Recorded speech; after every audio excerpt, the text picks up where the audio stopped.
We are going to get started with this quarter's conversations with the clerk. I am Angela F. Reason, the clerk of circuit court for the city of Newport News. I am extremely excited to be joined this evening with Shannon Jones, who is our Commonwealth's attorney for the city of Newport News, and with David Likavec, who is one of the managing attorneys for the Legal Aid Virginia Peninsula.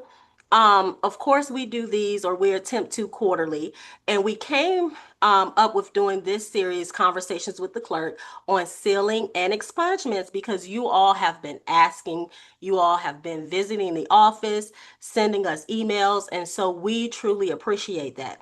And so if there is ever a subject that you would like us to discuss, then please feel free to send us an email at circuitcommunications@nnva.gov. Again, that is circuitcommunications@nnva.gov. And so before we get started, I will turn the floor over to David Likavec and then Shannon Jones. And if you could tell the audience a little bit about yourself and why you feel like this new sealing and expungement legislation is so important. My name's David Likavec. I'm the managing attorney of the Hampton and Williamsburg offices of the Legal Aid Society of Eastern Virginia. We provide free legal services to the indigent community in all civil matters, except for personal injury cases and probate matters. These new laws that will go into effect will have a huge impact on the community that we serve, as well as the community at large, in that essentially it gives a large section of the community a fresh start. And that fresh start will allow them to receive housing, will allow them to be eligible for more jobs and a bunch of other things in order to move forward in life and be able to prosper now that, they've made a mistake in the past. Everyone's made mistakes. And it shouldn't scar you for life to be able to get a fresh start after, redeeming yourself and making the right choices. Everyone should be given a second chance. And that's what these laws do. All right, Ms. Jones. So I'm Shannon Jones. I'm the elected Commonwealth attorney for the city of Newport News. I've also been a city attorney for our city as well. So I've kind of been on both sides of our legal system. I think that this new expungement and sealing law is so important because one of the things that I've gotten asked the most over the years has been, how do I get certain convictions expunged? And what people mean by that is having something hidden from their record after being convicted of a crime. And before July 1, 2026, any type of conviction, there was no options available for you in Virginia to have that kind of hidden from your record. So this is huge. We know that folks make mistakes in life and they pay their debt to society, they move on, and they want to be able to have a fresh start. And so I think that this law is really representative of our legislator acknowledging that we want to give people true second chances. And part of that is making sure that when they're applying for housing or applying for employment, those past mistakes are not following them for the rest of their life. So I am so excited that we have some options in Virginia. And tonight we're going to try to walk you through some of the nuances of this very, very, very new law. Yes. So both of you all have touched on two things as in your opening remarks, the word expungement and the word sealing. Can you clarify the difference between the two? Yes. So as Ms. Jones stated, they're two totally separate things. Mm-hmm. So an expungement is, you're only eligible for an expungement if your case was dismissed, null prossed, or you were found not guilty. Mm-hmm. And what an expungement does is it destroys the records. It makes them go away as if they never happened. Now, sealing is for actual convictions that have taken place. And what it does, as Ms. Jones stated, is it hides those records. Right. There are certain government agencies and everything that will always be able to have access to those. But the general public and background checks and other things, they should not be coming up. So once they are sealed from general public view. It's not that those events never took place or those convictions didn't happen as in an expungement. Those things never happened. But again, you are not eligible for any expungement if you were convicted. Right. So with the sealing legislation, just to clarify, if you were convicted, though, you could potentially qualify for a sealing. Yes, and the sealing hides those records from the general public and general background checks. Okay, sounds good.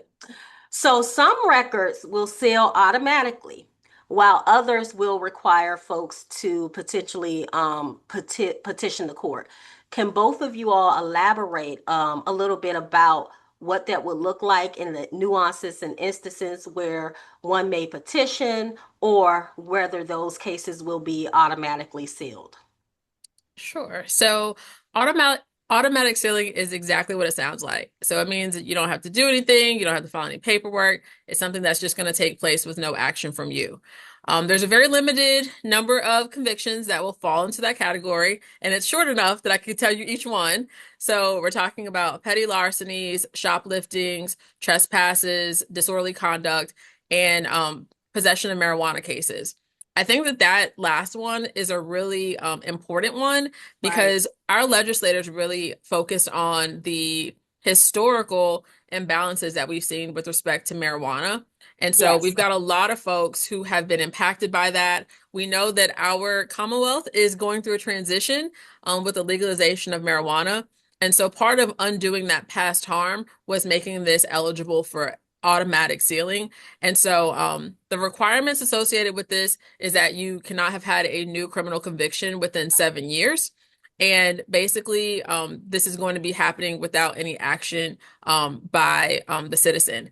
There's a whole host of other eligible charges that we're going to go through, but in order to have those sealed, you do have to do something. There will be a petition that has to be filed, and that process looks a little bit different.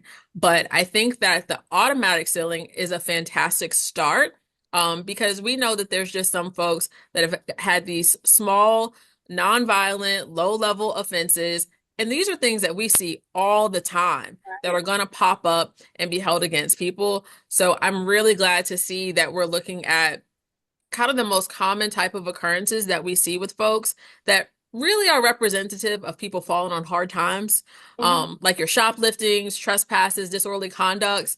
Those are going to be ones that the legislator has decided that we'll go ahead and push those to the side and you don't have to take any action. Yeah, so the list for those that need to petition is much longer. I'm not actually going to go through and list all of those. It states in the statute that for a misdemeanor, a class 5 or 6 felony, or any violation of section 18.2-95, or any other felony offense in which the defendant has been deemed guilty of larceny and punishable as provided by 18.295, then you can petition the court for those. Now, the petition process is not super complicated thanks to the legislature. They will have petitions available at the clerk's office. You can get a copy of that petition. It's also available on the Virginia Commonwealth Court Information System, VCCI, under the circuit court forms. They're up there currently, but they have a big stamp over top of them right now that say not available or effective July 1st. When you go through, you just fill these out. They're very clear. When you fill it out, you would ideally attach a copy of the warrant, the summon, or the indictment, or a certified copy of the judgment if you can get that, if it's reasonably available. If it is not reasonably available, you have to explain to the court why it is not available. But you would just go through. It is a 4-page petition. You will fill that out. You will file that with the circuit court clerk's office. Assuming that you qualify for all of the things by going through, there's little check boxes that you'll go through and see if you qualify. You will file that with the clerk's office. You will have a copy served or mailed, certified copy or certified mail to the Commonwealth Attorney's office. And you will actually send a copy to the electronic information system so that if it is granted, they can send in all the information to be sealed. And then the Commonwealth will have 30 days to either file an objection to your petition, or they can file a written answer stating that they are not objecting to your petition. At which point, if they are objecting, then the court may have a hearing. If they are not objecting, then the court may go through and just sign off on it. That will be up to individual judges on how they proceed, if they are going to require hearings or not. My assumption is with the number of them coming through, if they're unopposed, the judge will likely just sign off on. Yeah, so we'll stop right there and speak to that a little bit more. For our automatic um ceilings that Miss Jones was explaining. Our clerk's offices across the Commonwealth will be receiving a list of cases that qualify for those directly from the Virginia State Police. And so there is nothing, again, just to reiterate, that the public would have to do. The clerk's offices will be taking care of those on a 30-day basis. And so, again, we will be receiving a list directly from the Virginia State Police, and then we will be taking care of those ceilings for the general public. As far as the petitions, Attorney Davis spoke and he said that you all have to petition the circuit court clerk's office. Now, if your case was in Hampton, do not come to Newport News to petition Newport News. If your case was in Richmond, do not go to Williamsburg. You're going to petition the clerk's offices where that charge took place, irregardless if it was a JDR case or a GDC case. The circuit court clerk's office, the circuit court is the only court that has the authority to file petitions of sealings as well as petitions for expungements. We will have packets available for both inside of the office. Attorney Likavec spoke to that also. So these petitions will be available inside of the office as well as online. On the front of them to assist you all, we will also have a little guide to kind of help you to navigate the forms. He also spoke to the electronic portion that you have to do. In our office, and I'm speaking directly as it relates to Newport News, we will have that link loaded to the computers inside of the office to attempt to help you all make this as seamless as possible. So again, everything that you need to the best of our ability, it will be right here. Another thing I want to reiterate that Attorney Likavec touched on is to ensure that you all are notifying the Commonwealth when these things happen, because she has the authority to say yay or nay. She can object or she can agree. And with that being said, Attorney Jones, I know that there's no one size fits all, but for the general public, can you kind of explain cases where you potentially would object or some things that would be an area of concern? So we're really looking at an extensive amount of criminal history. I mean, part of what we know is a requirement is there to be a significant delay in that history.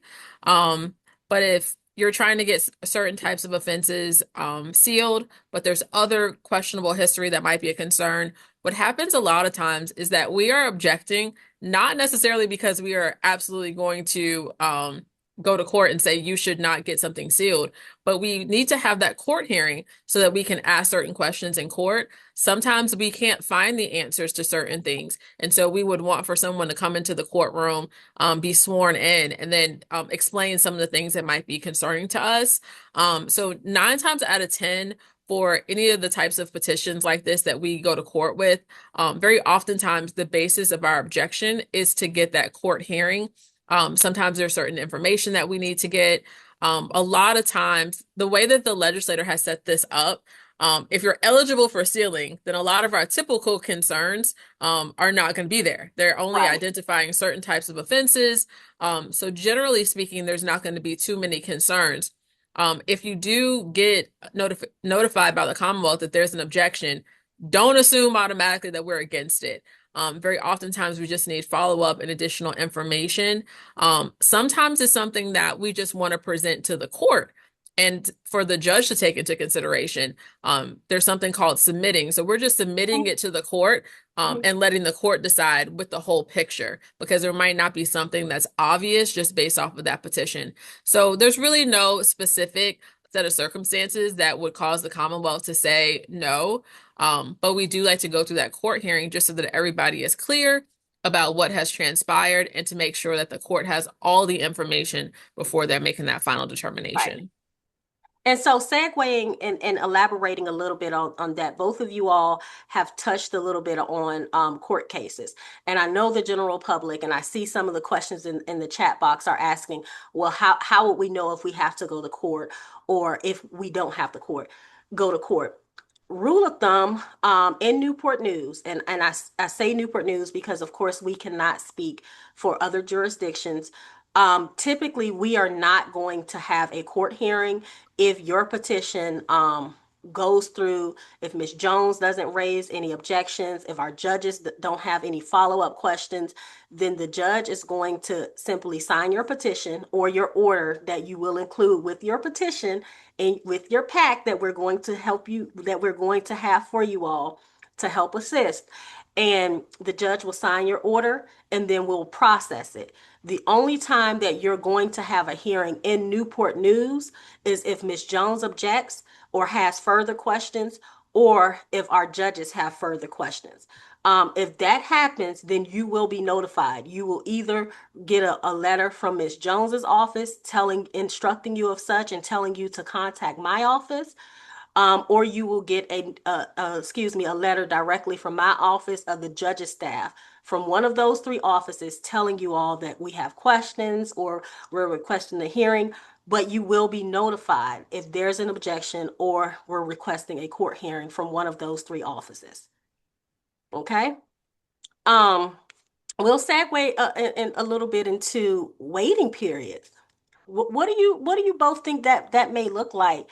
And do you think it'll differ from traffic infractions versus the misdemeanors or felonies? What are your thoughts on that? So they're all a little bit different. Yeah. So for misdemeanor offenses, so for all of them, the traffic infractions are a little bit different. But you can't be found guilty you can't be convicted of violating any law of the Commonwealth that requires a report to the Central Criminal Records during the time period. But for misdemeanors, it is 7 years. For felony offenses, it's 10 years. And for the ever so dangerous traffic infractions, for some reason, that one's 11 years. So that one takes the longest to come off your record, to be eligible to come off your record. Okay. So can you repeat those eligibility time frames one more time for us? Misdemeanors is 7 years, felonies 10 years, and traffic infractions 11 years. Okay. Sounds good. We take traffic very seriously here in the Commonwealth. Clearly.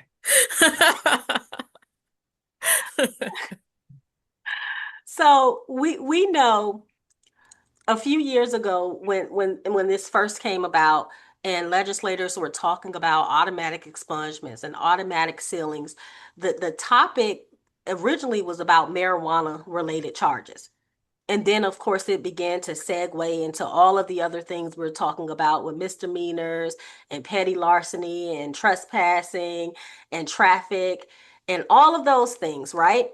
So, what can you explain like some of the things that probably are not included that the public may probably be asking about? Are there any violent offenses that are included in those to name one in particular? Yeah, so let me just walk you through some of the felony offenses that are eligible for sealing, and then I'll give you a couple of examples of those that are not. And then I think you can really get a feel for what the legislator is trying to achieve here. So some felonies that are eligible would be grand larceny, embezzlement, possession of certain illegal drugs, prescription fraud, possession with intent to distribute marijuana. So these are going to be kind of your low-level, non-violent offenses. Generally, there's not going to be any really serious concern for public safety. And so those are the types of things that the legislator has preferred. Convictions that would not be eligible to be sealed. Domestic assault, DUI, violation of a protective order, sexual assault, contributing to the delinquency of a minor, manslaughter, abduction, malicious wounding, robbery. So again, I think you can get the feel for what the legislator is focused on. Even a misdemeanor offense like DUI or domestic assault, that type of violent history has the potential to repeat itself. Obviously, DUI is putting others' lives at risk, and so those are going to be very serious offenses that we would want to have available for someone who's going through a standard background check. Those are things that employers in housing and other types of entities are going to want to know about. And so the legislator is keeping that in mind and has excluded those from the types of offenses. So generally we're just looking at things that are not going to pose any type of threat to public safety, and it's really leaning on that side of giving people second chances when they haven't really exposed other individuals Right. to harm. Right. Okay, so we will segue into the real world impact on this and application and how it can impact everyday people's lives. And I'm going to shoot this one to you, David. What are the most common situations where you expect this to make a real difference in a person's life? So I think the three main ones will be access to jobs. I think that when people are applying for jobs and they have these things pop up on background checks, that Yeah, employers uh, stop asking questions, stop even considering an automatic red flag, and they stop considering that person for employment. I think by sealing these, it gives these people a fresh start at new jobs that they're qualified for and eligible for. And other than these charges from 15, 20 years ago are keeping them from getting their jobs. The same thing with housing. When you do background checks, if you have a felony or misdemeanors, low level marijuana convictions and things like that, that may stop you from being eligible for certain housing. It stops you from being eligible for subsidized housing. right. So that opens up a lot of doors for people. And then there's also professional licensing, that if you have certain convictions and things like that that pop up on your background, and then despite the fact that you've went through and got certified and went to school and everything, that you cannot be professionally licensed in that profession, but now you will be able to. That's amazing. Now, Ms. Jones, I know you touched a little bit about public safety. Mhm. So how do you think this law balance giving people a second chance while still protecting the public's best interest also? So I think that this law is a long time coming. We in Virginia have had no options with respect to sealing, so I'm very grateful that we have a really good start, and this is going to impact probably hundreds of thousands, if not millions, of people in the Commonwealth. So Yeah. I'm very, very pleased about this fresh start.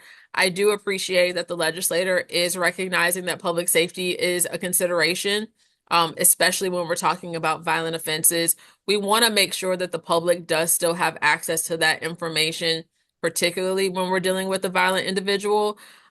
We know that as a society, we're getting more comfortable with having returning citizens, seeking employment and having that not be held against them. There was a big push over the last decade to ban the box, and so that people can have those types of opportunities to, at least at the start of an employment application process, to not have a past conviction held against them.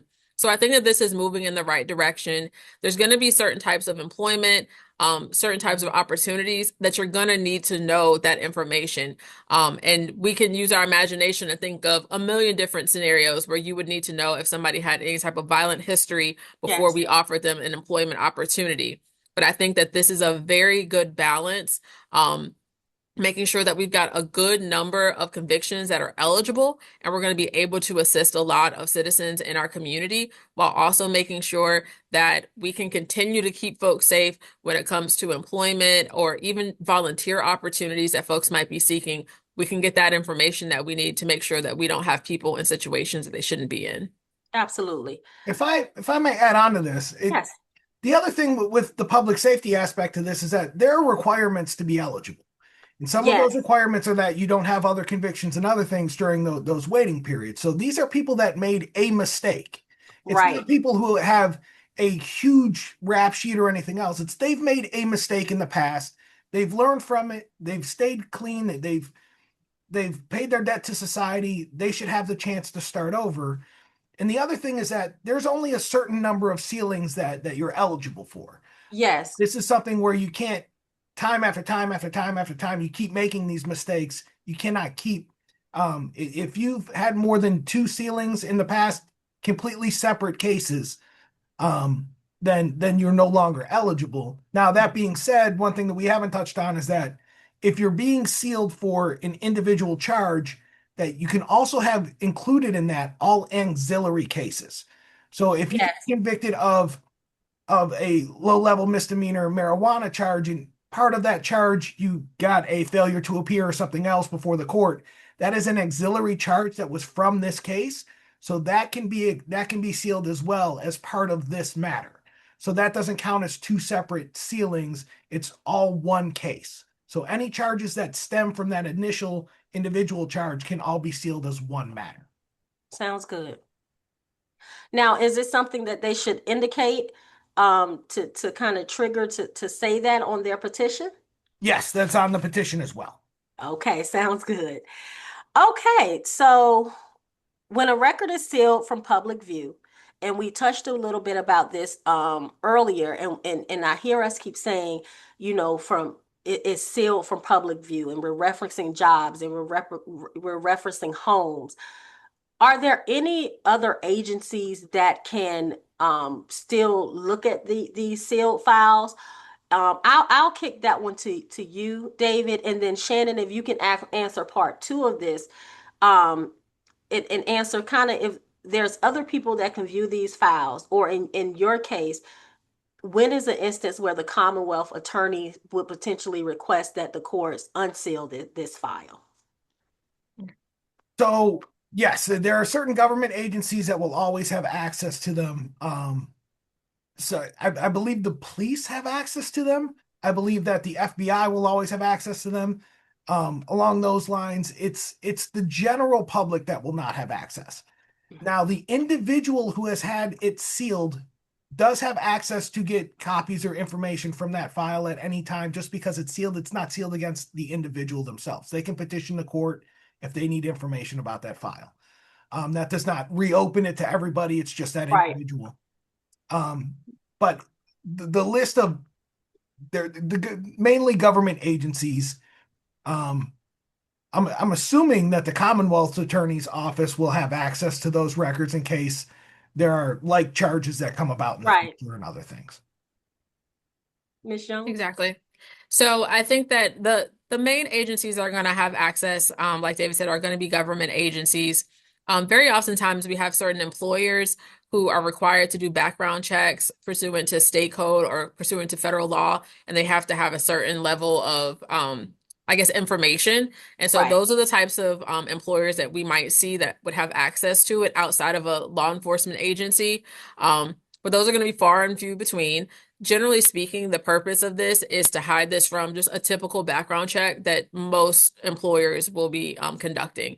And so, for the most part, for the purposes that we have created this for housing and employment issues, you're going to be good to go. But we know nothing is absolutely hidden. So it is not gone. It is absolutely still there. And the Commonwealth will certainly have access to it. The courts will have access to it. And other individuals can petition the court for access as well. I'm not sure how often the court would be inclined to provide a sealed record, or I'm not even familiar with the process to that. But for an individual to gain access to something that is sealed, it would require a filing of the court.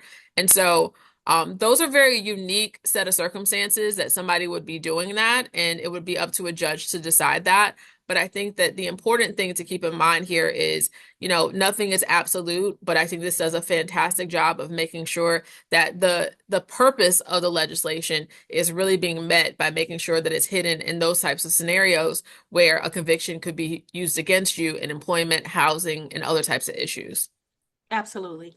Now, are there any circumstances, Ms. Jones, that your office would potentially petition the court to have a record unsealed? I don't think so. I don't want to say never because this hasn't gone into effect yet. So she can ask me this again in like a couple of months. But Okay. right now, I can't think of any scenario when we would try to do that. I think for the most part, the way the process has been set up, it's Mhm. got so many guardrails in place. Yeah. If a person went through the process and a court did order for a record to be sealed, I can't imagine the Commonwealth coming in afterwards and trying to reverse that. So we have a forum to speak. It's a hearing, and so we would absolutely put our concerns on the record. And then at that point, I think whatever the court does, the court would do. And beyond that, the Commonwealth will always have access to sealed records for the purposes of any type of criminal matter, past convictions that we might want to use in an argument. We'll always have access to that. So it Right. would be unlikely that we would be asking for any type of reversal outside of those situations. Okay, sounds good. So I will kick this one to you, David. If someone is sitting at home tonight and they're watching us, or they're in their car watching, or on their cell phone, and they think that they may qualify to have their records petition to be sealed or expunged, what is the first thing that you would tell them? Like, how what like, can you talk a little bit about if there is any cost involved or what they should do next? Yes. So the first step that I would suggest anyone would be to get certified copies of their convictions. That will, one, be definitive of what you were convicted of, and then two, it will give you that time frame of when that conviction was entered. So that Mm-hmm. will answer the two biggest questions of, has that time frame run, and is your charge eligible for expungement or for sealing, and whether or not it's automatic sealing or it's Right, something that you need to petition the court for. And right. at that point, if you find out that you are eligible and it's not automatic, then wait until July 1st, go to the clerk's office, get a copy of that, the little booklet that you guys are going to come out with that has the petition and the order. Fill out everything in the petition. Again, survey copy to the Commonwealth attorney, send a copy to the electronic information system. And the good news is that when you file it, there is no cost to file for sealing. All right, guys, you heard it here. There is no cost for sealing. And I want to touch a little bit on that also, because historically there was a fee of $86 to petition the court for expungements. But effective July 1st, the $86 is null and void too. So you actually will be able to petition the court for free for your expungements also. So for petitions for expungement and sealing, effective July 1st, there is no cost associated with those. I did want to touch a little bit about um, just again to make sure that you're reading the packages, because there will be two different packages for your sealing legislations. One thing that I have to always iterate to the general public is that the clerk's offices are not attorneys. And even our judges, they are not your attorneys. And so you cannot call the court, you cannot call the clerk's office, you cannot call Ms. Jones, you cannot just call David without going through the proper channels and saying, hey, what do I do in this case? How should I maneuver? We're having conversations like this and we're putting aides together to assist, but we cannot tell you how to maneuver in your case. The first thing that we will always say is, please consult an attorney that's licensed to practice in Virginia when in doubt. And it's not because we do not want to help you. We don't want to go to jail, and that is against the law. And then also, we want to make sure that you get the best outcome in your case and on your petition that you wish to have. And we are filers, we are administrators for the court, and our jobs are to make sure that we provide you amazing customer service. We assist you in filing your case without giving you legal advice, to the best of our ability, and to make sure that the files are an accurate record of the court.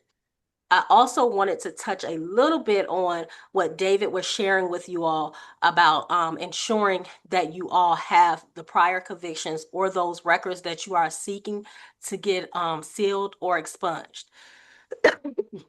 And remember, he said, when you reasonably can locate them.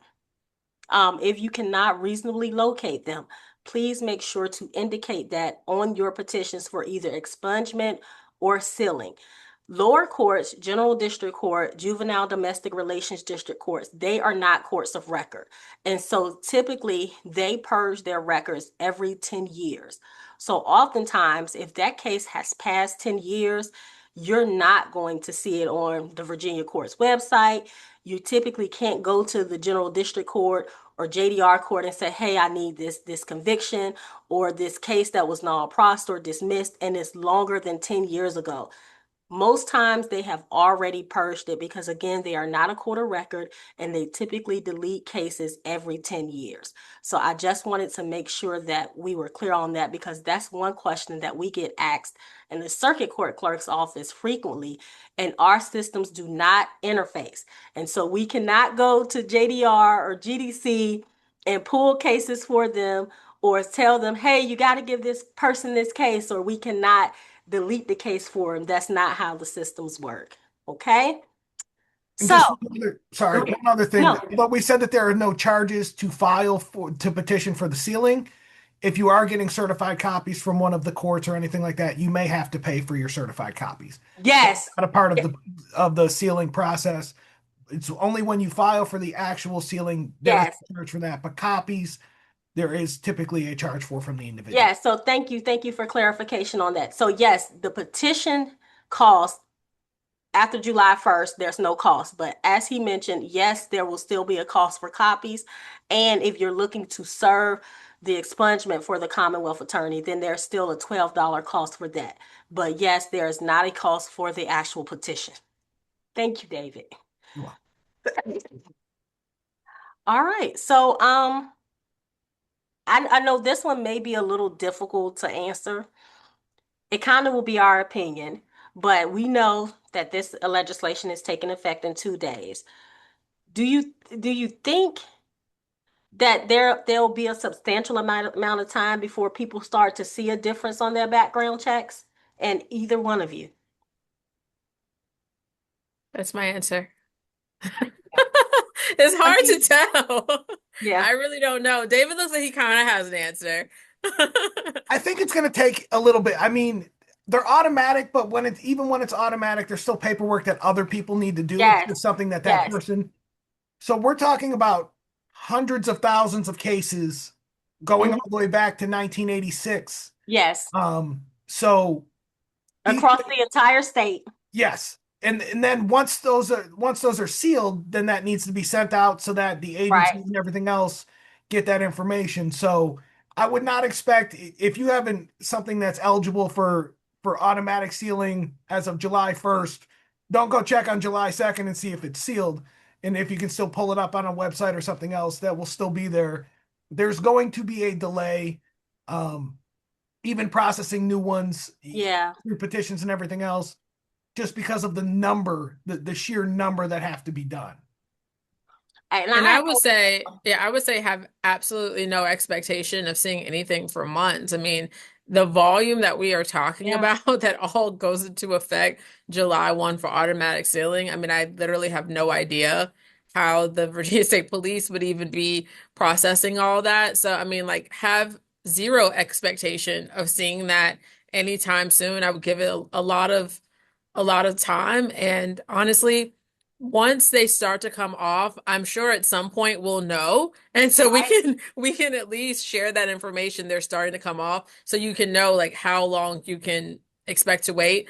But I mean, you guys can imagine it's going to take a long time. And I think that it's great that we have so many different types of convictions that are eligible for automatic sealing, but that is going to impact so many people. So I think we're going to have a lot of patience, and there's just going to be a lot of unknowns.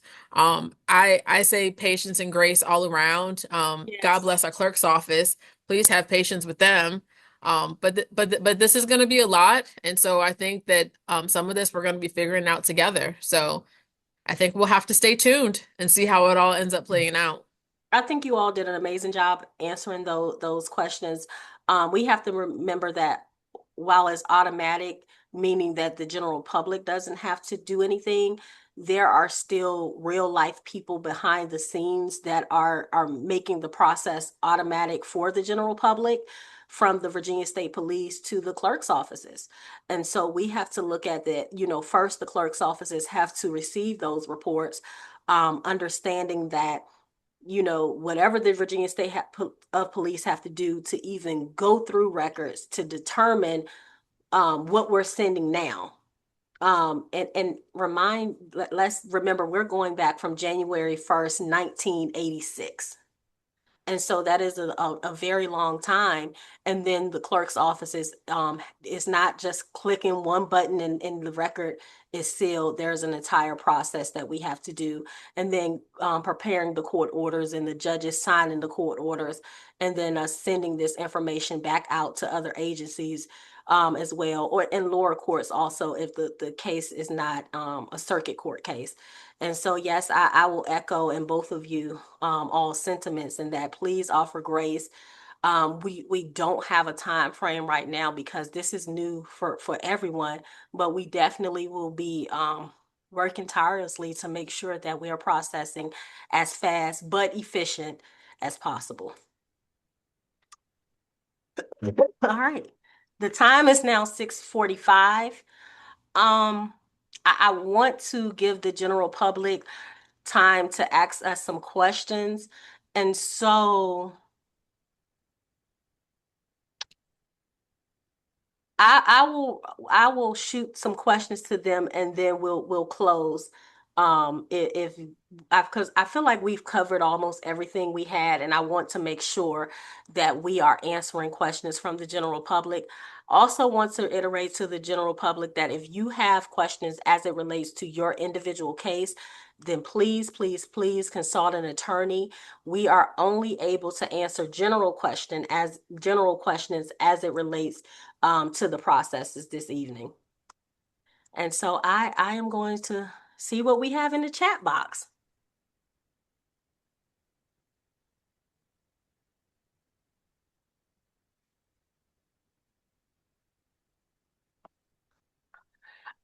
And so we have a question, and we've touched on it a little bit, but I want to make sure that we reiterate the answer to this one.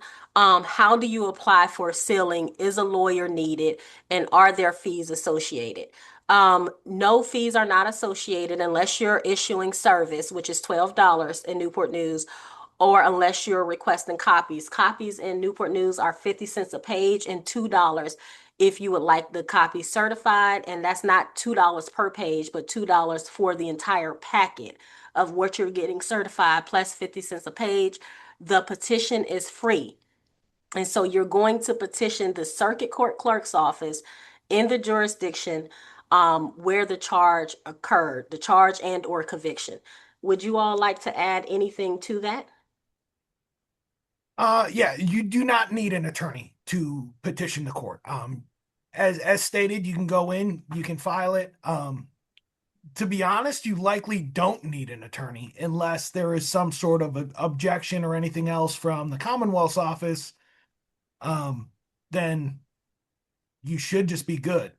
If there is an objection from the Commonwealth's office or anything else, like Ms. Jones stated, they'll likely tell you what it is that they're objecting to, or if they just have questions that they need answers to at that point. But if there's a hearing, if a hearing is needed for your case, you may want to consult with an attorney, just depending on your facts, but that would be very fact specific. And I would just add that probably one of the most common reasons why we object on our current expungement petitions, or quite frankly, restoration of rights, anything like that, is very often because there's something ambiguous that comes back on someone's visa. And 9 times out of 10, it's something like military that does not have like a disposition. So it's like it looks like you might have been charged with a crime, but there's no disposition. So we don't know what that was. And we don't have access to anything that could show us what that is. So a lot of times there's an objection due to confusion. And so before you hire an attorney, I don't want to mess up anybody's game out there that's trying to help with these. But before you hire an attorney, for stuff like that, that might be something that you could clear up with the Commonwealth pretty easily. And know before you go to court whether or not we would potentially change our objection based off of that clarification. So for stuff like that, I would really recommend picking up the phone and asking the question before you come out of pocket and hire an attorney unnecessarily. So can you explain a little bit, because I want us to be clear to the general public that there is a difference between expungements, sealings, and I know we talked about that, but also the difference between the restoration of your civil rights and versus if you do not qualify for an expungement or a petition, a little bit about the difference in how you could get a pardon, or what a pardon is, rather. Sure. So all of those are completely different processes. Hmm. So some individuals will want to have restoration of, let's say, their firearm rights. That's a typical hearing that we go through almost every single day. It's just another petition. We do pretty much the exact same type of analysis. We're looking to see if there's anything concerning from your background or criminal history. And the Commonwealth is a party to those petitions, and we can object to them. And in which case we would have a hearing, and we would typically have the individual sworn in and testify, and oftentimes we would testify. So very similar process for all of those things, even though there is something on the ballot for November for automatic restoration of rights. But that's a different conversation with the clerk. We'll talk Noted. about that on a Noted. different day. But yeah, so that is something that is just a different petition that you would have to do. A pardon is basically going through a process to have your convictions like overturned, and that would be by the governor. So that's a completely different type of a process. And it's pretty much just up to an individual's discretion, like whether or not that would be something that's appropriate. So we have no parts in that. And so this is the process for an individual who wants to petition the court to go through, and just for those types of eligible offenses. And I would say for a pardon, I don't know, and David might know if there's any limitation on what offenses are eligible. I think you can just apply and ask. Yeah, I believe that any charge can be pardoned. Yeah. They're few and far between. They're not very common at all, but it doesn't hurt to give it a shot. I mean, you're in no worse position than you are now, so may The as worst well. thing someone can tell you is no. And So, then if I may just expand on what Miss Jones said. So in expungement, you are only eligible for an expungement if your case was null prossed, right, dismissed, or found not guilty. You cannot expunge a conviction. There is right. no conviction that's eligible for expungement. Sealing is for convictions. You would not seal a charge. If the charge has been null prossed or something else, you would not seal a charge. You can expunge the charge as long as it's eligible for expungement, but sealing is for the previous convictions. All right, good deal. Oh, this is a great question. Will there be any sort of assistance provided to individuals with disabilities to navigate this process? So we have two attorneys right now, and we're going to try to add a third, who are just the designated attorneys who are in our office who handle these types of petitions. And so whether it's expungement or a sealing, there's somebody whose job it is in our office to handle those. So for any individual who would need additional assistance or have questions about what we do on our end, we can answer questions from anyone. As far as the filing of the petitions, our office would not be able to provide assistance with that because we are a party. So it would have to be an outside entity that would be offering that. And for my organization, I mean, as long as you qualified for our services and made an application, we could assist with that. If you have disabilities that would cause you not to be able to get down and file, that is something that we could assist with as long as you qualified for our services. And I know And that we're go ahead, I'm currently sorry. having conversations with the Newport News Circuit Court Clerk's office about some upcoming clinics and things that may be going on later on this summer and into the fall, where there may Yes, be some clinics where filing may be able to be done to individuals. absolutely. And so echoing and David's sentiments, we are currently working on some collaborative workshops to assist the general public with their petitions and their filings. The legislation just passed where clerk's offices can now read the forms to persons with disabilities if we noticeably can see that there's an intellectual disability. We still cannot tell them what they have to put in the spot, but we can assist them with saying, hey, this is asking for your name. This right here is asking, have you been convicted of a crime? This is asking you to put that case number in there. Do you have your case number? But we can't assist to the point where we're saying, okay, well, let us go find the case number for you and writing it in on the form for them. So per law, that is the amount of assistance that we can provide for those with disabilities. Now, as far as our petitions and instructions that we've been discussing all night, we did have a meeting earlier today. And those forms will not only be for Newport News and our clerk's office, but we will also get those to the Commonwealth Attorney's Office, the Public Defender's Office, excuse me, and they will also be in the law library. And so they'll be in several different places if you're not here and you would like a copy of it. But I can't speak to the level of support that those offices or agencies can give you in assisting and helping you to complete them.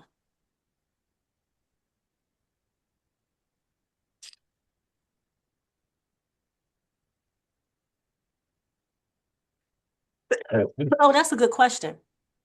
Someone said, once their records is sealed, do they have to disclose that it still exists to jobs, housing, or school applications?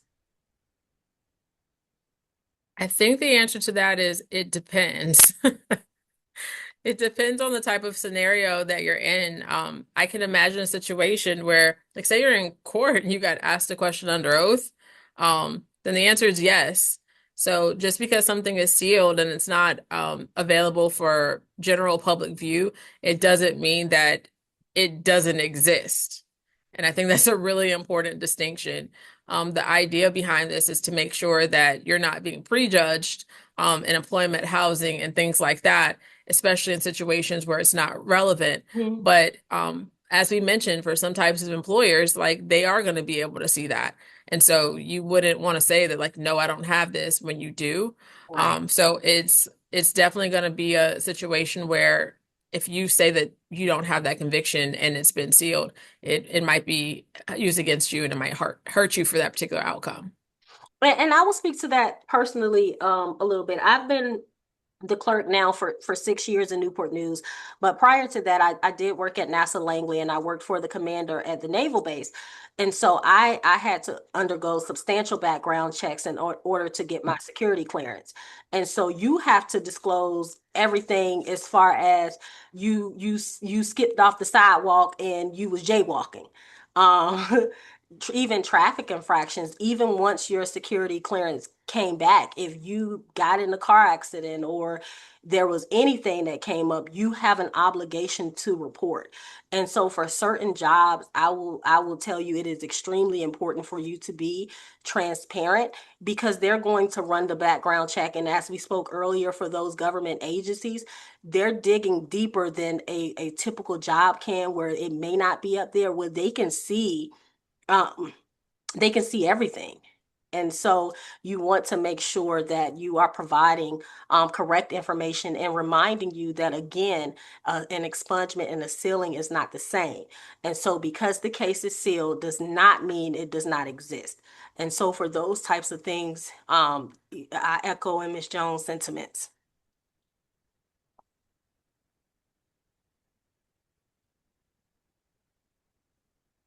Oh, that's a good question. Will these cases disappear from FBI or national background checks, or is it just from checks into Virginia background checks? I do not believe that they will disappear from FBI checks. I believe they will still come up in those. And that goes back to what we were just saying. Those law enforcement and federal types of agencies are probably always going to be able to see these types of convictions. So we're talking about the most basic of background checks is the type of check that it would not come up in. But for anything that, like Ms. Reason said, that's going to do that deeper dive, it's going to come up. Can you provide an example of a conviction that will actually need the process to seal the record? I'm gonna go back to the list of like 5 charges that are automatically sealed, and then everything else that's eligible is gonna need to be petitioned. So automatic sealing is petty larceny, shoplifting, trespass, um, misdemeanor marijuana possessions, and disorderly conducts. And those you must not have had any new convictions within the last 7 years. And so those are your automatic seals. Everything else is going to be by petition if they are eligible. Okay, so the time is now 6:59. I am going to answer one more question and then I will shoot it to you both for closing remarks. Um, so I'll answer two more questions because these kind of work in tandem. Does the clerk's office or legal aid have a pamphlet or one paper describing this? So as far as the clerk's office, yes, we will have a one pager available describing this, or it may be like 1 page and a half, and then behind it, we will have the petitions and the draft order as well. Um, David? Currently, we do not have a one page or a pamphlet about this individually. That may change depending on our funding and grants in the future. If we get a grant Right. specifically for this, then we will develop that. Right. And one thing I will tie into is that we, as a member on the Access to Justice Commission, we do partner with legal aid. We partner with our chief justices, other members of the judiciary to bring about conversations like this as well as informational packets. And so sometimes the work that we're doing, you may not see it in individual clerks' offices, but it's going to come from the state level all the way down, and we will make sure that we communicate that information to you all. And so stay tuned on that because we are going to be doing several different things on the state level, right here in Newport News and right here in the 7 cities as well. And that will tie into the last question that we'll take. How will community organizations obtain information to share with the community? Conversations like this is recorded. It will be on our website as well as our YouTube channel. I know if legal aid gets additional grant funding, they will have information available. We typically will have information available. If we don't, and the community asks about it, and if something that we can do, we will. As well as the Department of Judicial Services. There is a lot of forms available up there under judicial services, and you can look under circuit court if you're looking for a circuit court clerk's office.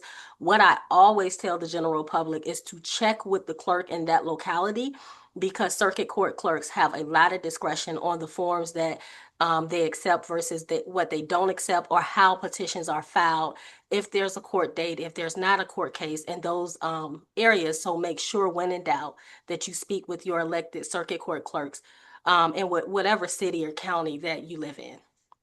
And then we'll hit closing remarks. So I will send it to both of you. Is it anything that, excuse me, that you feel like we didn't cover that the public should know, and anything else that you would like to share? I think that we covered, the highlights of everything. I don't think that there's anything else that individually we've missed. That being said, about community organizations and everything else, legal aid, we come out and we do speaking engagements at a ton of different community organizations.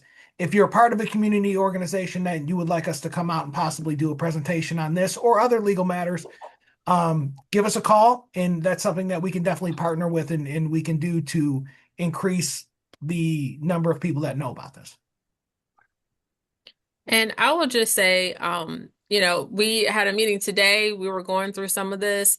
This stuff is really complicated. So, please take advantage of the resources that we have. I saw Ms. Reason today had a fantastic packet for expungements. I know there's one coming for this. So it really tries to make it simple. If you go to the Virginia State Code, it's going to be really complicated. So we've got a lot of phenomenal community resources that are here to help you. To the extent that we can, we're definitely going to answer all of your questions. And I just want to reiterate, this is all descending on January 1, and we got 48 hours, and this is going to happen. It's going to be a process for all of us. And so, like I said, give us grace, but we are here to help you all. We are so excited that our legislators were able to push this through. We know it's going to have a significant impact on our community. It's just going to take a little time to get it rolled out. So thank you, Ms. Reason, for giving us this forum to be able to have this discussion. I know the community is very excited, and we're going to do all we can to make this go as smoothly as possible. Absolutely. And thank you, David and Shannon, for joining me. I tell people time and time again, I could not do what I do without community partners that are also vested and invested into our community. And I also see several of my deputy clerks who are online, including my chief deputy clerk. We have already been in the office all day today. So the fact that you all tuned in tonight, it does mean a lot. And so I wanted to personally thank you all because I could not do what I do without my deputy clerks who come to work every single day, and they are committed to excellence and committed to serving the citizens of Newport News and all of our customers. And so thank you all. You know, we've shared a little bit about how this legislation is going to roll out, but I will be the first to say, well, maybe not the first, maybe the fifth to say that the circuit court clerk's office are truly taking the bulk of all that this new legislation entails. And so that is not me by myself. That is my deputy clerks who are actually going to be processing these petitions and interfacing with the general public every single day when you come across the counter. And so I want to thank all of you for tuning in tonight and learning with the general public as well. And just wanted to remind you all that we are here to assist. We will be putting out some dates for our new sealing and expungement workshops. We feature 2 workshops upon request. So for the question that asked about community organizations, on our website, there is a link where you can request a speaker. And even if I am not available, we have other persons in the office that can come out and host a probate workshop or an expungement and sealing workshop. And so please feel free to send us a note. And then also, if you ever have any questions or you have any ideas, you can email circuitcommunications@nnva.gov. Thank you all again. Thank you, David. Thank you, Shannon. And thank you to our listening public.